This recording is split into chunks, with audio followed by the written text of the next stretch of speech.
Pandian store சீரியல்ல அடுத்த வர எபிசோட்ல கோமதி இருந்துட்டு உன்னால என் பையன் கஷ்டப்பட்ட வரைக்கும் போதும், இதுக்கு மேலேயும் அவன் கஷ்டப்படக்கூடாது. உன் முகத்தை பார்த்து பார்த்து என் பிள்ளைய நாங்களே வெறுத்துட்டோம். ஏண்டா பொண்டாட்டிக்கிட்டலாம் இப்படி நடந்துக்கிற, அவ உனக்காக தானே இந்த வீட்டில் இருக்கா அப்படின்னு சொல்லிட்டு அவனை தான் நாங்கள் எல்லாரும் திட்டிக்கிட்டு இருந்தோம். இப்போதானே தெரியுது அவன் எதனால உன்னை வெறுக்கிறான்னு சொல்லிட்டு. இதுக்கு மேலேயும் நீ இந்த வீட்டில் இருந்தால் எதுவுமே சரியாக வரவே வராது. இவ்வளோ பொய் சொல்லி கல்யாணம் பண்ண உன்னை என்ன பண்ணுறதுன்னு கூட எங்களுக்கு தெரியல. தயவு செஞ்சு கொஞ்ச நாளைக்கு நீ இந்த வீட்டிலே இருக்காத அப்படின்ற மாதிரி சொல்லிடுறாங்க. அதுக்கடுத்ததா என்னத்தை நீங்களே இப்படியெல்லாம் பேசிக்கிட்டு இருக்கீங்க, நாங்கள் பண்ணது எல்லாமே தப்பு தான், அதுக்காக என்னை வீட்டை விட்டு வெளியே போக சொல்லுவீங்களா?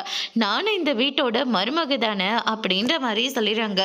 இந்த வீட்டோட மருமக எல்லாமே அவ பொறுப்புல தான் இருக்கும். அதுவும் நீ இந்த வீட்டோட மூத்த மருமக. என்னதான் பின்னாடி வந்தாலையும் சரவணன் இந்த வீட்டோட மூத்த பையன். அதனால அம்மா அப்பாவுக்கு அடுத்து அவன் தான் எல்லாமே.